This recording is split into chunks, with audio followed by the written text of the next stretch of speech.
Canlar selamlar. Ben Age of Tactics. Bu videoda göç sürecinden bahsedeceğiz arkadaşlar. Bildiğiniz üzere göç artık geldi ve biz bu videoda göç ile ilgili güzel bir duyuru yapacağız arkadaşlar. Lütfen bu duyuruyu dikkatle dinleyelim dostlarım. Canlar yanda gördüğünüz gibi göç tarihleri belli oldu. Öncelikle herkes için hayırlısı olsun.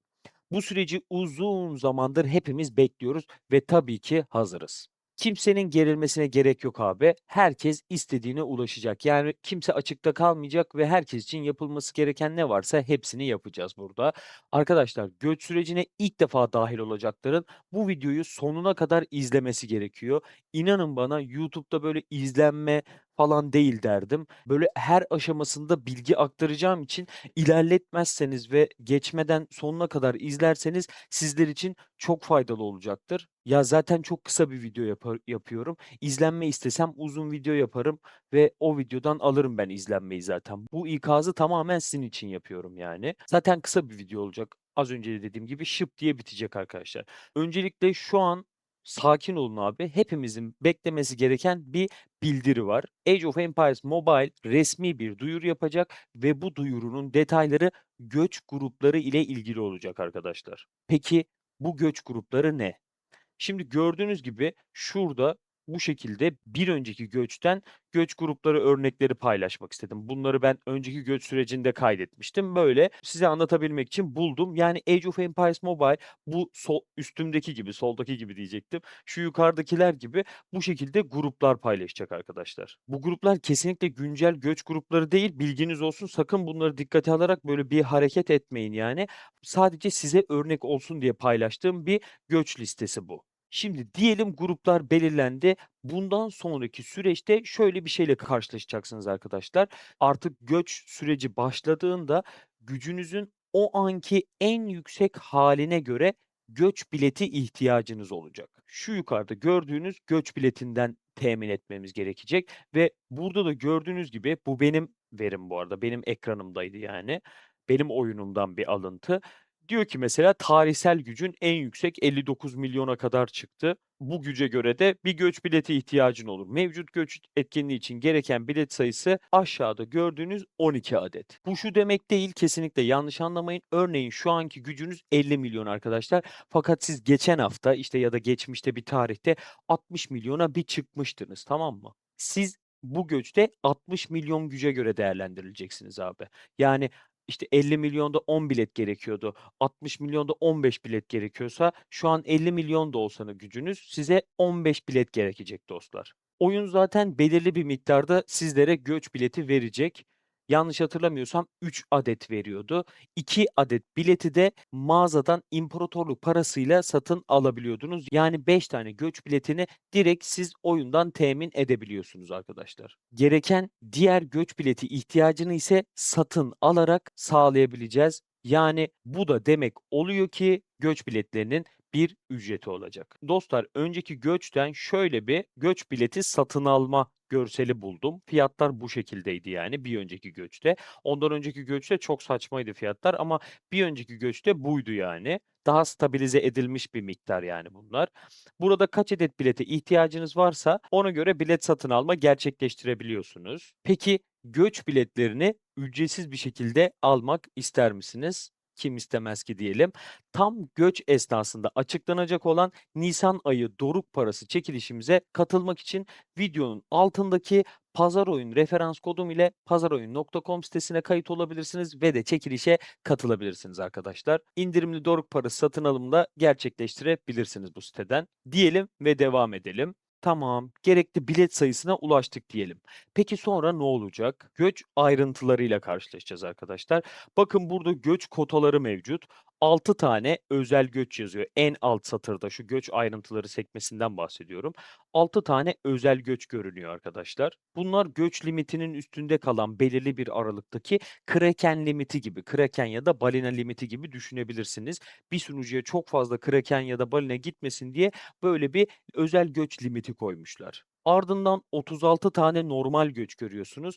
Bu normal göç denilen şey serbest göç arkadaşlar. Serbest göç, göç sürecinin en son gününde yer alıyor. Neden en son gününde yer alıyor? Çünkü diyor ki oyun, sadece böyle kontenjana bağlı olarak adam kral istediğini sunucusuna kabul edebilir olmayacak diyor. Buraya isteyenler de gelebilecek. Yani hiçbir şekilde anlaşma sağlamamış, birileriyle iletişime geçmemiş biri serbest göç gününde direkt olarak o sunucuya giriş yapabilecek. Bir yandan da göç kotasını belirtiyor. Göç kotası 75 adet diyor. Bu da toplam göç kotası. Şimdi bu 75'in içine şu 36 ve 6 dâhil.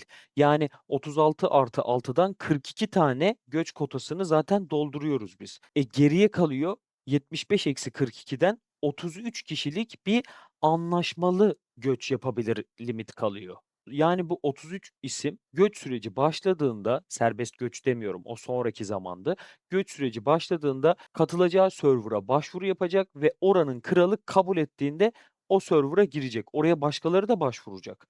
Ama sadece kralın kabul ettikleri katılabilecek. Bu da nasıl olacak? İletişimle, artık anlaşmalar falan yapılarak. Şimdi diyelim sizin sayınız 33'ten fazla abi. Ne olacak? Bazılarınız serbest göçe kalacak. Serbest göçte de yeni güne geçer geçmez serbest göç açılır açılmaz direkt giriş yapmaları lazım. Ben serbest göç ile göç ettim daha önce. Pek bir problem olmadı. Yani günü sıfırlama saatini, reset saatini bekleyip direkt giriş yaptığımda ben hemen girebildim. Bir problem yaşamadım yani. Peki biz bu kotanın önüne geçmek için, kotayı daha verimli doldurabilmek için ne yapacağız? Dostlar, burası çok önemli. Göç grupları yayınlandıktan sonra hızlı bir şekilde ekibinizle dahil olduğunuz grup içindeki, yani şuradaki gruplardan, soldaki az önce gösterdiğim gruplardan bahsediyorum. En iyi server'ı bulmanız ve o iyi server'ın kontenjan açtığı, yani kralın kabul edeceği kişi listesi dolmadan ekibinizi oraya kabul ettirmeniz gerekecek. Yani birileriyle erkenden, hızlıca anlaşmanız, iletişime geçebilmeniz lazım. Tam da bu noktada ben sizi desteklemek amacıyla aslında bu videoyu çektim. Zaten benim göçle ilgili videolarım vardı. Bu video herkesi bir araya getirmek için var arkadaşlar. Bu video göç çağrısı videosu. Herkesi WhatsApp grubumuza davet ediyoruz arkadaşlar. Göç grupları açılır açılmaz WhatsApp grubumuzda ben her gruba, şu solda görüyorsunuz ya, grup bir, grup 2, bu her gruba özgü direkt gruplar açacağım ve o süreçte WhatsApp grubumuzda kimler varsa hepsini oraya paylaşacağım için belirli olduğu gruplara giriş yapabilecekler. Bu da o grup içerisindeki her server'la çok hızlı bir şekilde iletişim kurmanızı sağlayacak ve hızlı bir şekilde anlaşma sağlayabilir olacaksınız. Bu videoyu tanıdığınız herkesle paylaşmanızı istiyorum arkadaşlar ki herkesi bu WhatsApp grubuna toplamamız gerekiyor. En azından bu göç sürecine dahil olacaklar için söylüyorum. Göç çağrısı ve çağrı tamamlandı hashtagleriyle de bu meseleyi daha böyle ilgi çekici hale getirdim. Getirmeye çalıştım daha doğrusu. Çağrıyı tamamlayanlar yorumlara her iki hashtag'ten birini atarsa böyle güzel bir muhabbet de oluşmuş olur gibime geliyor. Bu arada WhatsApp grubumuza videonun altındaki iletişim kısmındaki linkten ulaşabilirsiniz arkadaşlar. Buyurun, hepinizi bekliyoruz. Bu göçe hep birlikte hazırlanacağız. Göç ile ilgili ufak da bir dipnot vermek istiyorum arkadaşlar.